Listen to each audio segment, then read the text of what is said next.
siglo primero de la era común es el momento en el que se reorganiza Occidente, se empieza a reorganizar Occidente porque se empieza a volver un mundo cristiano.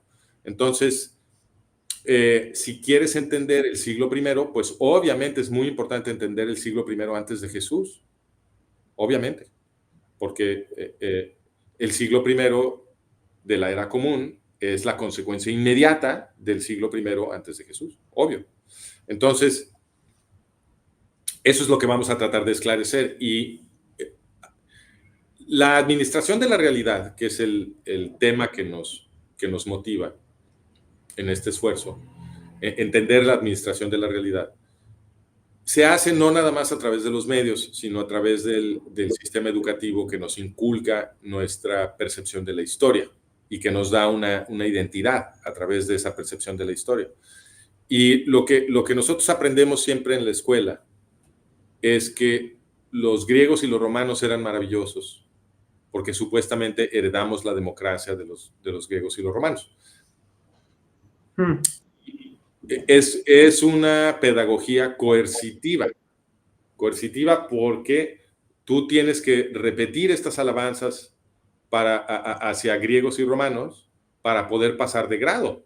O sea, si tú no aprendes a repetir que los griegos y los romanos eran lo máximo, pues no apruebas de año, ¿no? Entonces, esto es coercitivo. Y al mismo tiempo, se le pone muy poca atención a el impacto del pueblo judío en el Mediterráneo durante esta época, durante la época del siglo I antes de Jesús, a pesar de que, y durante el siglo I de la era común, o sea, ya cuando ya estaba Jesús, al impacto del pueblo judío en el Mediterráneo se le pone muy poca atención, a pesar de que Jesús era judío y que obviamente del contexto de lo que estaban haciendo los judíos es de donde sale todo el movimiento cristiano. O sea, ¿cómo vas a entender realmente el movimiento cristiano si no tienes idea qué estaban haciendo los judíos en el Mediterráneo en ese momento histórico? Pues es absurdo, es absurdo. Es como cuando nos quieren disque explicar la Segunda Guerra Mundial y no nos han dicho nada sobre el eugenismo, cuando el eugenismo es el movimiento que produjo al nazismo alemán. Pues, ¿cómo vas a entender el nazismo si no has entendido el eugenismo, que es el papá del nazismo? ¿No? Este tipo de omisiones vuelven un modelo causal imposible. Entonces, lo que es crucial aquí entender y que te pinta de cuerpo entero el siglo I antes de Jesús, es que los romanos, estos romanos que nosotros somos obligados a vitorear y alabar en la escuela, en el siglo I antes de Jesús ya se había vuelto una moda muy extendida en las ciudades de Italia que se construyeran estos anfiteatros de madera, que luego más tarde en el siglo I ya los empezarían a construir de piedra, pero en el siglo I antes de Jesús eran todavía de madera y los construían en distintas ciudades para lo que los romanos llamaban juegos. ¿Ok? Estos juegos de los romanos, en donde forzaban a esclavos a combatir a muerte, obviamente eran crímenes. Estos eran crímenes de psicópatas. Solamente un psicópata considera que es una forma de entretenimiento, ¿no? Como ir al cine, forzar a dos seres humanos a combatir a muerte y convertir esto en un espectáculo para la diversión de la gente. Obviamente esta es una sociedad enferma, ¿no? Pero esto es lo que ya estaban haciendo los romanos en el siglo I antes de Jesús. Ya era una moda en todas las ciudades de Italia. Y estos esclavos que ellos forzaban a combatir a muerte eran obtenidos en guerras totalmente depredadoras de los romanos, porque los romanos eran parásitos. Entonces todo su sistema social y político, económico, dependía de la destrucción de sociedades vecinas. Y entonces ellos se lanzaban a la guerra cada primavera, como el campesino a la siembra. Cuando mejoraba la temperatura, ¡pum!, se iban a la guerra porque era parte de su actividad económica normal. No tenía que ver con la defensa. La estructura de la economía política, de la política económica del Imperio Romano, requería este crecimiento imperialista constante. Y lo que hacían los romanos es que conquistaban alguna ciudad extranjera y, como buenos psicópatas que eran, asesinaban a todos los ciudadanos, o sea, a todos los adultos varones que tenían ciudadanía, que eran una minoría muy pequeña. A esos los mataban a todos, a sus mujeres e hijos se los llevaban y los convertían en esclavos, y a los esclavos que esos ciudadanos habían tenido, que eran muchísimos, pues obviamente los absorbían para su propio cuerpo de esclavos, ¿no? Eso es lo que hacían los romanos. Entonces, y en el transcurso de sus batallas, se comportaban como locos de manicomio, o sea, destruían los cuerpos de la gente que mataban, jugaban con los cuerpos, los descuartizaban, y también hacían eso con los cuerpos de los animales, se divertían cortándolos en 3, en 4, generando una carnicería ahí por donde pasaban. Esto según los reportes de los testigos de la época, que presenciaron cómo era la guerra de los romanos, ¿no? Entonces era una sociedad totalmente psicopática que, como decíamos, creía que ver a seres humanos destruirse era una forma de diversión. Y todo esto estaba pasando en el siglo I antes de Jesús. Ahora, ¿qué estaban haciendo los judíos en el siglo I antes de Jesús? Es importante recordar que en ese siglo los romanos conquistaron Jerusalén. Entonces, en el siglo I antes de Jesús, eso fue en el año 63 antes de Jesús. Entonces, en el siglo I antes de Jesús, comienza el contacto directo entre romanos y judíos, no solamente a través de la conquista, sino que también se habían asentado, ya desde el siglo II antes de Jesús, se habían estado asentando judíos en la ciudad de Roma, y eran una población relativamente grande. Entonces, aquí hay un contacto directo entre romanos y judíos, y la pregunta es, los romanos estaban haciendo estas barbaridades, ¿qué estaban haciendo los judíos? Y lo que tenemos documentado es que el rabino Gilel el Viejo, que es el rabino más influyente de toda la historia del judaísmo rabínico, viajó de Babilonia a Jerusalén poquito antes de la conquista romana de Jerusalén. ¿Ok? Entonces, él estuvo predicando ya durante todo este periodo en el que los romanos ya dominaban Jerusalén y la zona de Judea. Y este Gilel el Viejo lo que predicó durante esta época de la opresión romana, en el siglo I antes de Jesús, fue que el mandamiento levítico 19:18, sobre el cual escribimos aquí, déjame comparto pantalla para que la gente vea dónde estamos escribiendo sobre esto. Aquí lo tenemos, mira, ahí está. Este es el artículo y tenemos también un podcast sobre esto. El rabino Gilel el Viejo lo que predicó fue que el mandamiento levítico 19:18, que dice, amarás a tu prójimo como a ti mismo, es el mandamiento que generador, gramáticamente generador. Entonces, para todo el pensamiento legal, ético, filosófico judío. Entonces, todo lo que tú produces desde la civilización judía, según Gilel el Viejo, tiene que ser consistente con amar a tu prójimo como a ti mismo. Esta es la vara con la que vas a medir todas tus conclusiones. ¿Ok? Esto fue lo que predicó el rabino Gilel el Viejo. Y los rabinos de la antigüedad convirtieron a Gilel en la base de toda la jurisprudencia judía, es decir, lo convirtieron en la plataforma sobre la cual se erige toda la historia del razonamiento legal, ético y filosófico judío.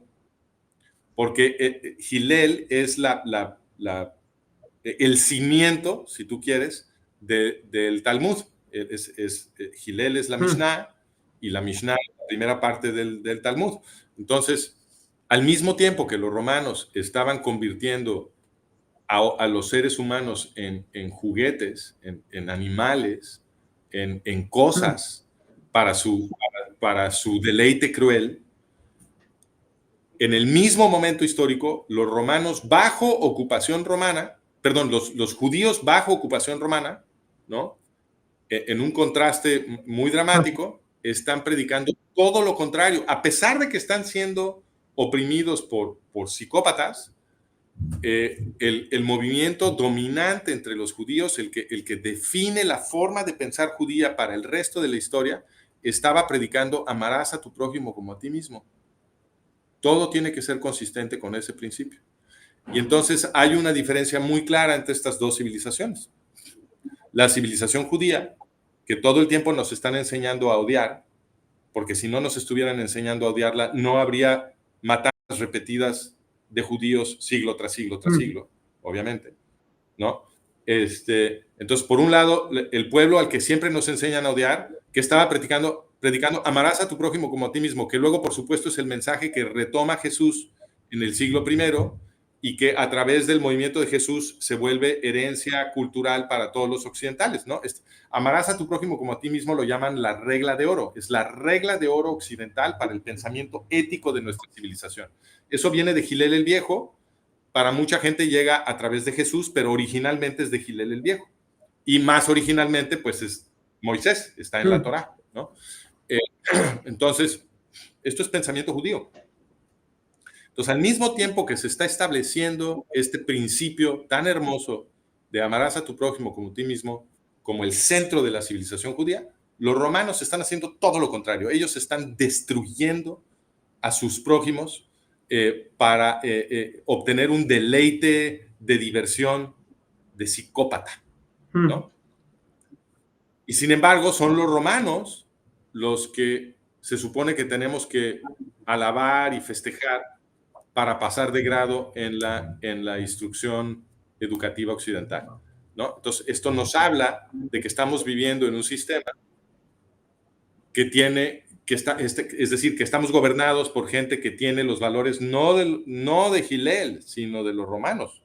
Y por eso nos hacen festejar a los romanos, porque lo que no quieren que entendamos es que este conflicto que estaba sucediendo en el siglo I antes de Jesús entre judíos y romanos es un capítulo más de un conflicto mucho más viejo, que es el conflicto entre el semitismo y el antisemitismo, que recorre toda la historia de Asia Occidental. Y sobre esto tenemos un curso. Voy a hacer ahorita el comercial, porque si no me regaña Joel, que se me olvida hacer el comercial. Y sobre esto tenemos un curso. Si ustedes van a managementofreality.com o a franciscogilwhite.com, aquí el primer botón es, no sé por qué está tan chiquito esto, el primer botón te lleva al curso y lo que explicamos aquí es que en realidad toda la historia política de Asia Occidental durante 4.300 años, desde Sargón de Akkad, que es este amigo acá, hasta el momento presente en el siglo XXI, 2021, ha sido una gran lucha entre el semitismo y el antisemitismo. Y el semitismo, que obtiene su máxima expresión, su expresión más exquisita y sofisticada en el judaísmo, ¿no? Es de donde viene este principio de amarás a tu prójimo como a ti mismo. Y el antisemitismo es el que se opone a eso. Los romanos son una expresión de eso, ¿no? Entonces, hoy en día estamos viendo el mismo enfrentamiento. Y lo que hace este curso es tratar de poner toda nuestra historia política, 4.300 años de historia política, los explica a través de este modelo de semitismo versus antisemitismo, porque cada generación nos vuelve a revolcar, porque el semitismo no ha obtenido una victoria final que libere a todo mundo de estos psicópatas, ¿ok? Estos psicópatas todavía están tratando de volverse a imponer. De eso se trató la Segunda Guerra Mundial y de eso se trata el apoyo y el financiamiento al yihadismo que estamos viendo desde la cúpula occidental que tanto nos hace festejar a los antiguos romanos y que nunca nos explica que los antiguos judíos eran los que nos estaban defendiendo a todos. Y de hecho, una de las cosas que vamos a documentar sobre el siglo I antes de Jesús es que multitudes gigantescas de no judíos, de paganos, en toda la cuenca del Mediterráneo, se estaban convirtiendo al judaísmo o por lo menos estaban adoptando algunas prácticas de los judíos, algunas prácticas éticas, dietéticas, normativas, etcétera, porque por supuesto podían ver que el movimiento judío, basado en una revuelta de esclavos, era el que los defendía. ¿Ellos qué eran? Ellos eran esclavos de los romanos. Entonces, al escuchar en las sinagogas estaban abiertas a los paganos, podían entrar a escuchar la lectura de la ley, se tenían que sentar ritualmente separados de los judíos, pero podían escuchar la lectura de la ley. Y entonces muchos de estos paganos se fueron convirtiendo, algunos no se convirtieron, pero sí se aliaron, como que quedaron a medias dentro del judaísmo. Muchos probablemente formalmente eran noágidas, es decir, eran sin convertirse al judaísmo, aceptaban el judaísmo como la verdadera religión, pero los noágidas como yo no estamos obligados a seguir todas las leyes de la halajá, solamente las 7 leyes de Noé, que son los principios básicos de la ética. Entonces, mucha gente entraba en esta categoría, y entonces el movimiento judío, entendido más ampliamente como los judíos, que eran muchísimos, más todos los aliados de los judíos, toda esta gente que se estaba judaizando, ¿no? Que se estaba acercando cada vez más al judaísmo, esa gente representaba un peligro político para la aristocracia romana y una esperanza de liberación para toda la gente aplastada en el Mediterráneo. Ya había un gran conflicto político entre romanos y judíos en el siglo I, y ese es el contexto en el que aparece Jesús. Por eso es muy importante entender primero este conflicto y cómo nos lo han oscurecido en nuestra educación. No nos explica nada de esto. Y precisamente porque no nos lo explican, a los historiadores les ha costado mucho trabajo darse cuenta de lo que vamos a explicar en este artículo, que es que en el siglo I antes de Jesús hubo un intento de revolución en la ciudad de Roma, un doble intento de revolución en la ciudad de Roma. Como intento de revolución es relativamente famoso, está muy bien establecido, fue muy comentado por los antiguos romanos, entonces no hay duda de que esto sucedió, pero la ficha que no le ha caído a nuestros historiadores es que este intento de revolución fue un movimiento judío, liderado por los judíos, y los meros líderes aristocráticos, porque fue liderado por esto fue un movimiento muy amplio, liderado por aristócratas romanos ilustrados, que tenían muchos seguidores en la aristocracia romana. Eran aristócratas romanos, pero ya no eran psicópatas. Estos eran gentes que estaban hartas de la psicopatía del Imperio Romano y querían un mundo de compasión. Y el movimiento que trató de tirar a la aristocracia romana, este movimiento revolucionario, incluía aristócratas, ciudadanos romanos de las clases bajas. Estos los llaman, los académicos los llaman, ¿cómo los llaman? Trabajadores libres, a veces los llaman, aunque en realidad no eran muy libres. Pero en fin, no eran esclavos. Y además, muchos esclavos también eran parte de este movimiento. O sea, este era un movimiento muy amplio que estaba juntando a todo mundo para tirar a la aristocracia romana, y hay mucha evidencia que apunta en la dirección de que los líderes romanos de este movimiento eran conversos al judaísmo, o por lo menos de estos no judíos judaizantes, que estaban influenciados por el judaísmo y acercándose al judaísmo y queriendo aliarse con el judaísmo, ¿no? Hay mucha evidencia a favor de esto. Y una vez que entiendes ese contexto, muchos aspectos de lo que sabemos sobre el siglo I se empiezan a iluminar y cobran sentido.